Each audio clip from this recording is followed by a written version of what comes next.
so that your names will be included. The first to interpolate is Congresswoman Jinky Luistro. Congresswoman Luistro, you're recognized. Thank you, Mr. Chair. With all due respect to Attorney Harry Roque. Attorney, for the record, kayo po ba ay may pamilya? Meron po. Maaari niyo po bang banggitin ang pangalan ng inyong asawa? Si Myla Roque po. And I understand, Attorney Harry Roque, that your wife, Myla Roque, is likewise a government employee. Do you confirm? Former. She no longer is. She used to be a government employee. Yes, ma'am. May we be enlightened, Attorney Roque? Saan po ba siya nagtrabaho before? Well, let me correct, ma'am, your statement that she was a government employee. She was not, because she was a private representative to the Board of Trustees of the Pag-ibig Fund. And her category as a as a private sector representative did not make her a government employee. As in fact, she was not covered by GSIS, and there's even an issue on whether or not the private sector representative should even file a SALN. Nevertheless, Attorney Roque, as private representative of Pag-ibig Board of Trustee, what benefits or allowances does she receive? She gets per diem, per hearing. Per diem per hearing. Per meeting, I should Per say. meeting. Yes, And Your may Honor. we be enlightened, kailan po ba siya na-appoint as private representative dito sa Pag-ibig Board of Trustees? If I'm not mistaken, it was around 2017. 2017? If I'm not mistaken po. When did it end, Attorney Roque? It ended, if I'm not mistaken, 2022 or 23, Your Honor. I cannot remember 2022 exactly. and 2023. And you will agree with me that during the time of the appointment of your wife as private representative of Pag-ibig Board of Trustee, the president was then President Rodrigo Roa Duterte. Yes, Your Honor, Madam, Mr. Chair. How about you, Attorney Roque? Did you get any government appointment during those times? I was a member of the 17th Congress from June of 2016 until November of 2017.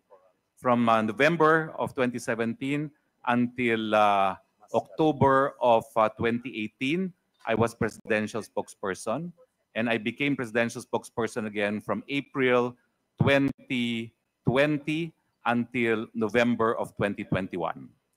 May we know, Attorney Roque, let's go back to your wife. Magkano po ba yung tinatanggap niyang per diem per meeting? Hindi ko po talaga alam kasi hindi namin pinag-uusapan yan, but it was a very modest sum.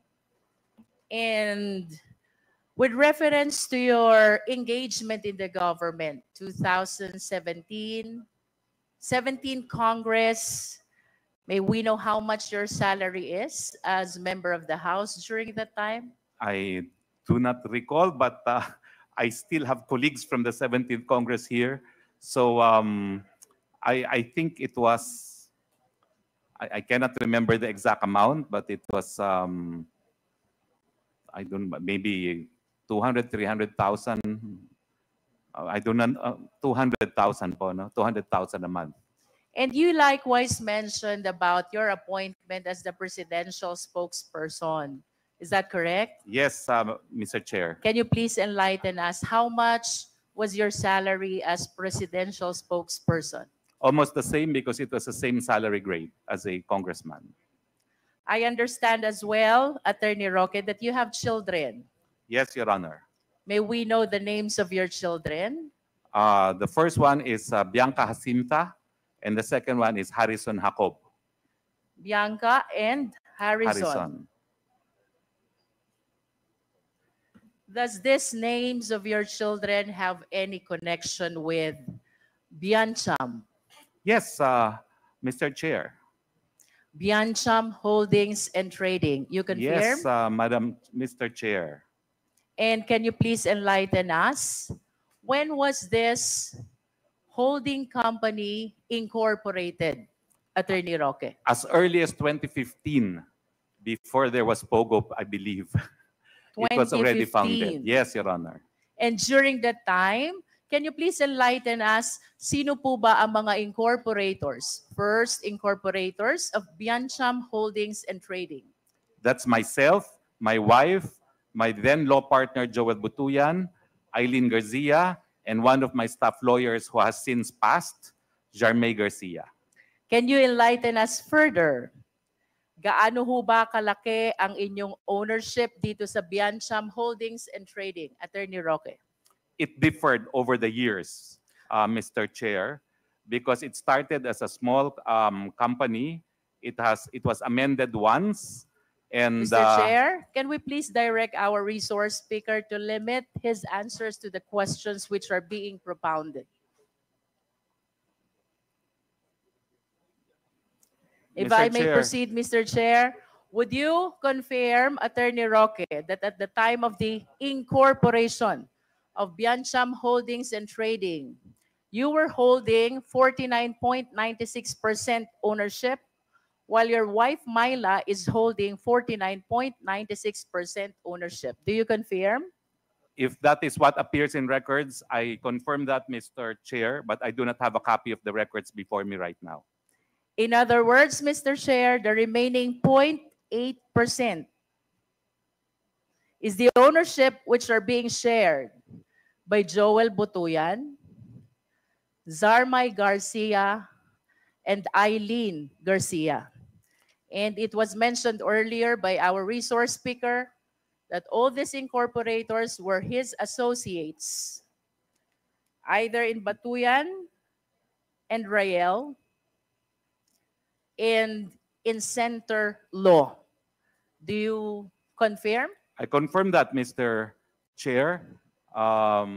It is a family corporation with my close associates as nominal stockholders to complete the 5 shareholders that were then required by the old corporation code. It is no longer required to have 5.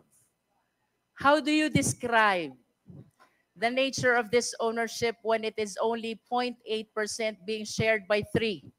Because, to my opinion, they are nominal, if not dummy. Your Honor, Mr. Chair, they're not dummies. I think the correct term is they are nominal shareholder. They hold qualifying shares so that we can complete the minimum 5 members of the board and incorporators that was then required by the old corporation code. This no longer required. representation, Mr. Chair, take notice of the answer of the resource speaker. And do you confirm as well that from 2014 to 2020, you were the president of Biancham? If that is what the records indicate, I do not have the records before me, but I will confirm if that is what appears in the Securities and Exchange Commission. Yes. It does, Mr. Chair. And do you confirm as well that your wife, Myla, was a member of the board of director of Biancham from 2014 to 2020 as well? I confirm that, Mr. Chair, because that is the nature of the 5 incorporators and the requirement of 5 directors as well. And do you confirm as well that as the president, a calibrated lawyer, a prominent personality in the legal circle, of course, it is a common knowledge that yearly the company or the corporation is required to file an audited financial statement.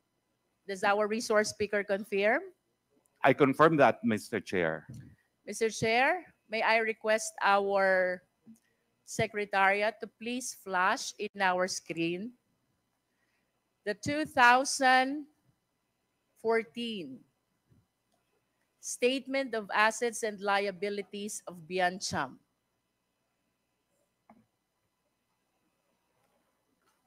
Technical, can you please plus the SAL-N of Attorney Roque?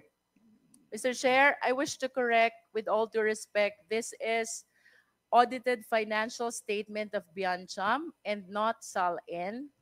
And I am requesting that the page of assets be flashed in the screen. This is 2014. Okay, could you please flash the audited financial statements of the company, technical?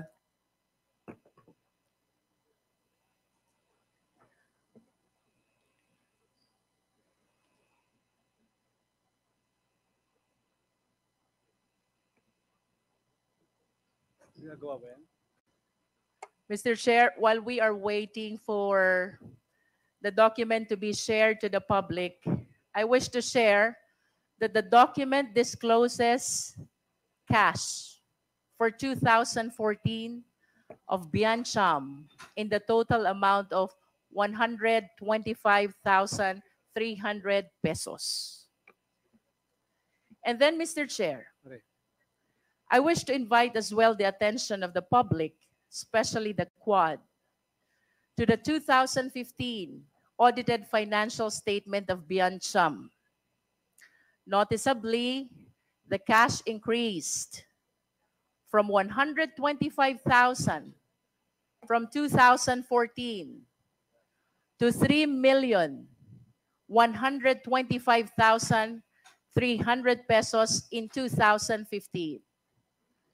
I wish to take note, Mr. Chair, 2014 and 2015 were prior to the administration of former President Rodrigo Roa Duterte. Having seen 2014 and 2015 assets of Biancham, kindly flash the 2018 assets of Biancham Holdings. Could you please flash the 2018 audited financial statement of 2018? For the information of the committee, Mr. Chair, from 125,000 in 2014 to 3 million in 2015, the cash or the current assets skyrocketed in 2018 to 67,775,800 pesos. With all due respect, Attorney Roque, saan po nanggaling itong napakalaking perang ito? Please enlighten us. Nagbenta po ang pamilya ko ng isang 1.8 hectares na lupa sa multinational village, Parañaque. We sold it to the Velarde Group. In turn, the Velarde Group swapped it to the SM Group. And our 1.8 hectares now is where the SM warehouse is located. And can you please enlighten us, magkano po ba ang pinagbentahan nyo ng property na nabanggit ninyo? Ang zonal valuation po, nung panahon na binenta Mr. namin, Chair, we are asking about the selling price, not the zonal valuation. ma'am, because the selling price is the zonal valuation, it was 12,000 per square meters times... Not at all times, Mr. Chair. No, The zonal valuation is not always the selling price of the property, and that is a common knowledge. Please enlighten the Quad. How much was the selling price of your property, which was the source of your 67,775,800 pesos cash of Biancham in 2018?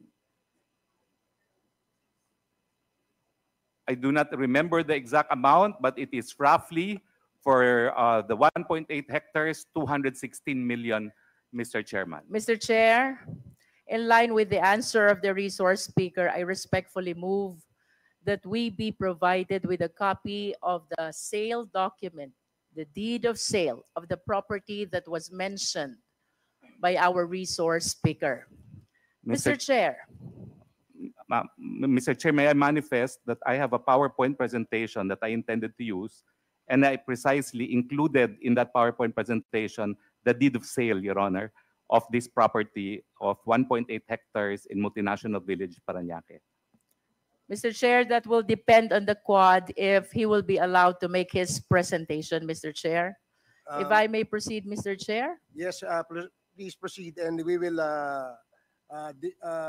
decide on that request by the resource persons at the appropriate time. Please proceed. I understand as well that in view of your appointment as presidential spokesperson, you are likewise bound by Republic Act number 6713. That is the Code of Conduct and Ethical Standards for Public Officials and Employees. May I ask our resource speaker, ito po bang 67,775,800 pesos? Did you disclose this in your statement of asset and liabilities and net worth? I remember I declared cash of 60 million, Mr. Chair, in my SALN. What explains the disparity? Why not declare the 67 million instead of 60 million cash only? Because I did not have 67 million in cash at that point in time, Mr. Chairman. I had other assets, but the cash was 60 million at the time when I last filed my SALN as presidential spokesperson, Mr. Chair. Nonetheless, Mr. Chair, the document reflects the amount of 67,775,800 pesos. This is contained in the 2018 audited financial statement of Biancham as of 2018. And if I may share, Mr. Chair, Section 2, Rule 130 of the Rules of Court, documentary evidence. Documents as evidence consist of writings, recordings, photographs, or any material containing letters, words, sounds, numbers, figures, symbols, or their equivalent, or other modes of written expression offered as proof of their contents. Photographs include still pictures, drawings, stored images, X-ray films, motion pictures, or videos. This representation, Mr. Chair, wish to manifest that we are establishing the amount contained in the audited financial statement, which has disparity to the amount that was disclosed as represented by the resource speaker in his SALN for 2018. Mr. Chair, if I may continue. For the information of the Filipino people, I wish to share Section 8, Republic Act number 6713. This is the Code of Conduct of Ethical Standards for Public Officials and Employees. It states that a public official statement of assets and liabilities, or SALN, includes, among others, all other assets such as investments, cash on hand, or in banks, stocks, bonds, and the like. And I maintain, Mr. Chair, whatever is reflected in the audited financial statement should have been declared in exact amount in the SALN of the resource speaker. If I may continue, Mr. Chair, Republic Act number 3019, Anti-Graft and Corrupt Practices Act, Section 7, Statement of Assets and Liabilities.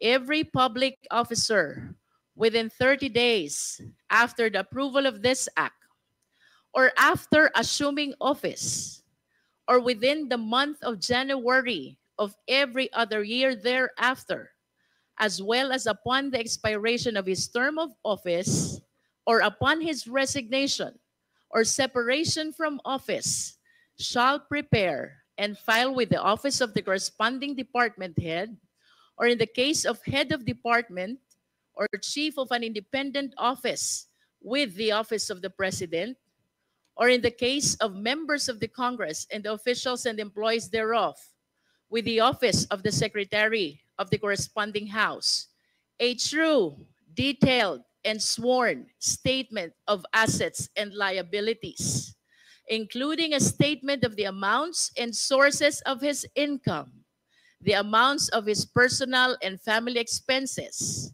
and the amount of income taxes paid for the next preceding calendar year, provided that public officers assuming office less than 2 months before the end of the calendar year may file their statements in the following months of January. Given these legal provisions, Mr. Chair, both 3019 and 6713, may we ask the resource speaker, did you strictly comply with the requirements of these laws? Mr. Chair, to the best of my abilities, yes, because my last net worth that I declared was 124 million pesos. In line with that, Mr. Chair, I respectfully move that we direct the resource speaker to submit his SALN from 2016 until 2022 as described and required by Section 7 of the Anti-Graft and Corrupt Practices Act, Mr. Chair. So moved. Please, Attorney Roque, submit your SALN since 2016 to 2022. Your Honors, may I manifest that I will do even more than that. I have asked the House of Representatives to submit my SALN even when I was working as a working law student in this honorable chamber. Mr. I Chair, worked may here as a we student, direct so our resource way back, speaker Your Honor, to 1988, just answer I'm the preparing question? everything on my SALN. Mr. Your Honor. Chairman. Attorney Roque, Mr. please Chairman. answer the question of I will comply, Your Honor, and will Okay. even submit earlier SALNs which are filed with the House of Representatives. Congresswoman Chairman. Ministro. Mr. Chairman, Chairman, perhaps. Mr. Chairman, let me remind our former colleague, Attorney Harry Roque, please do not talk unless until you're recognized by the chairman. I am so reminded, Mr. Chair. Thank you. Congresswoman Chair. Ministro, please proceed. Proceeding to my second point, Mr. Chair, I wish to invite the attention of the resource speaker to the two versions of his or Biancham's general information sheet. And may I request the Secretariat to once again share these two documents to the public. We have one GIS. This is dated March 2, 2020. And another GIS dated October 21, 2020. If we will compare, Mr. Chair, in March 2020, you still see the name Herminio Harry L. Roque Jr., who owns 98%, and Myla Roque, who owns 21%. However, Mr. Chair, with the GIS of Biancham in October 2020, the names of Harry Roque and Myla Roque are no longer in the stockholders' information. And I wish to invite the attention of the Quadcom that a certain Percival Ortega, per October 2020 GIS, is now the owner of 99.99% ownership of Biancham Holdings. Can we request the resource speaker to enlighten us on this? Yes, Mr. Chair. We invested proceeds from the sale of our Parañaque property, the 1.8 hectares, into a real estate project in Bataan, in a corporation known as First Bataan. Now, in that investment, bulk of the cash that we used belonged to an old maid aunt who was living with me, who was also my ward. It was with her consent, although I was officially appointed her guardian, because she believed that when we sold the 1.8 hectares in Parañaque, we should buy land elsewhere, because that is what my grandfather specifically instructed her. So bulk of what we used to purchase the land in Bataan came from my aunt, her share in the sale of the 1.8 hectares in Parañaque, whereas my siblings and I invested our proceeds from our share from our mother's side in the same project. Now, at that time, we had to reflect more or less the true ownership of the property because my aunt would want that already. No? So what we did was we hired one of my friends, one of my lawyer friends who knew everyone, who knew my aunt, who was a retired judge, who knew my brothers and sisters, who knew me, to act as trustee because we were in the process of allocating the correct amount of shares for everyone. Because what happened was when the Parañaque sale happened, two of my siblings did not join us in the investment.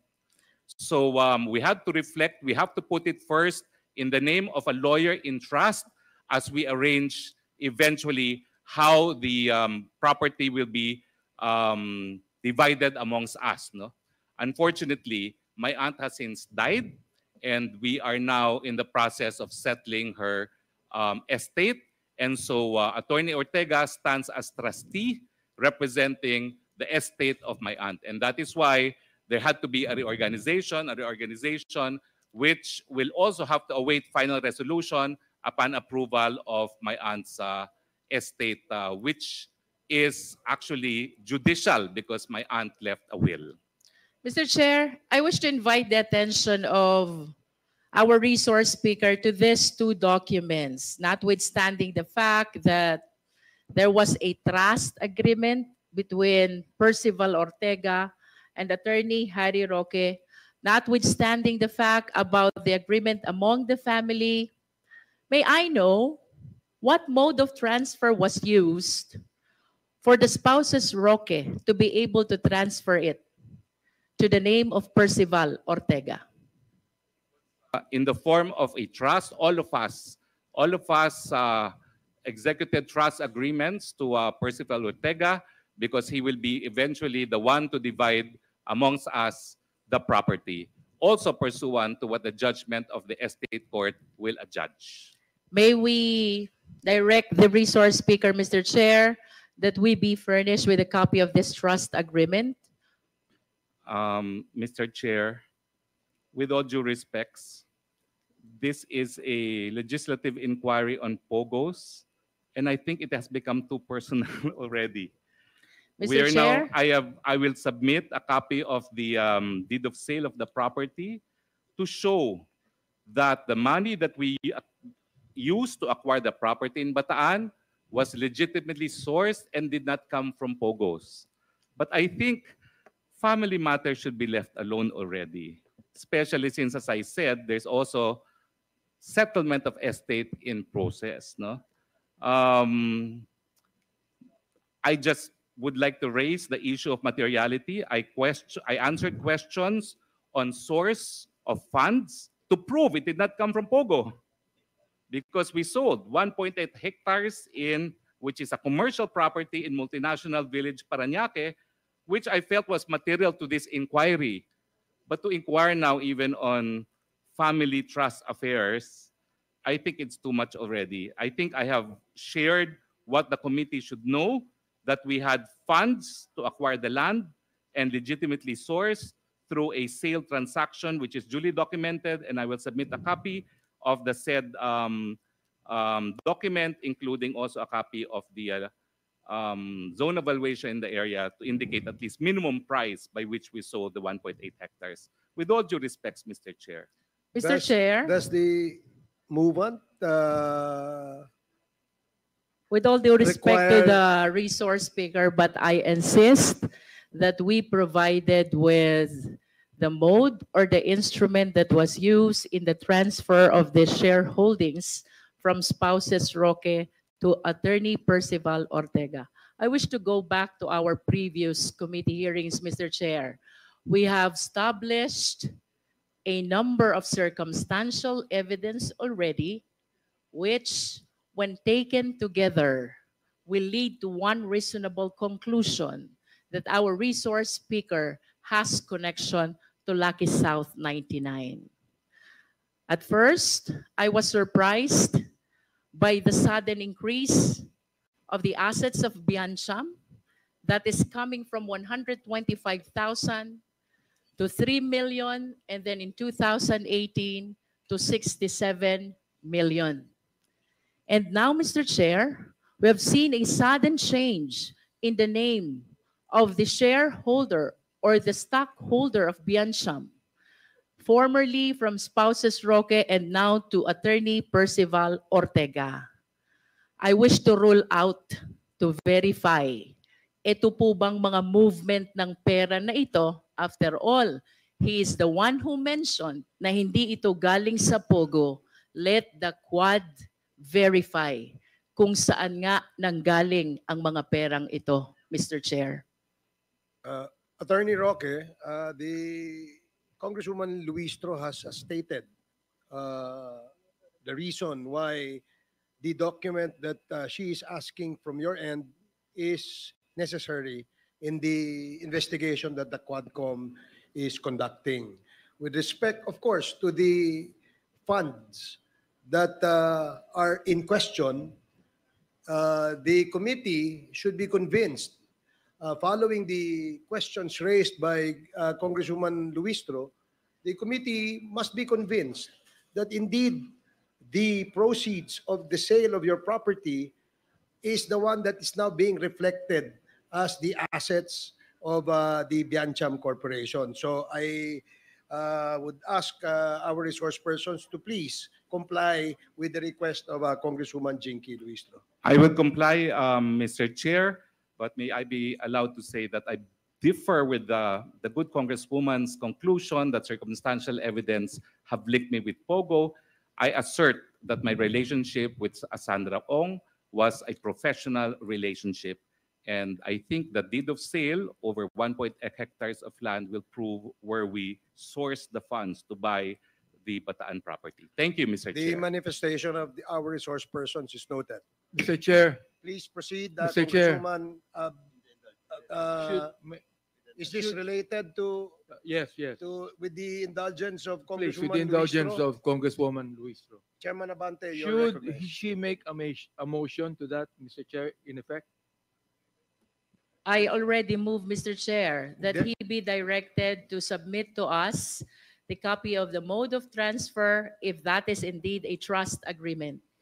Yes, Congressman Abante, the resource persons has stated that he will comply with the request of the Quadcom. As resource speaker said, he will comply. I second the motion.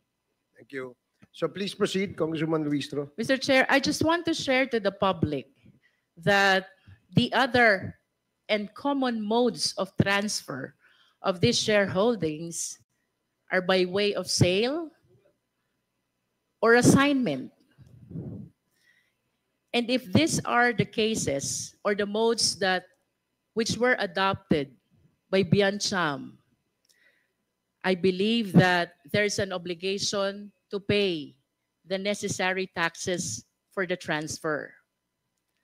I wish to read, Mr. Chair, Section 254 and 255 of the tax code as amended. The state can file a criminal case for tax evasion against any taxpayer who willfully attempts in any manner to evade or defeat payment of any tax imposed by the tax code. Given this legal provision, Mr. Chair, I wish to move, or may I move as well, that we direct the resource speaker to submit his income tax return for 2018 declared in 2019. Mr. Chair, so moved. There is a motion that the resource person submit a copy of his income tax return for the period 2018. The supposed income was generated 2018, but I believe, Mr. Chair, that by practice it will be disclosed by 2019 income tax return, filed in 2019. There is a motion, as clearly stated by Congresswoman Jinky Luistro, to require the resource person to submit income tax return on the period covered. Is there Mr. a Chair, second? Mr. Chair, may I inquire?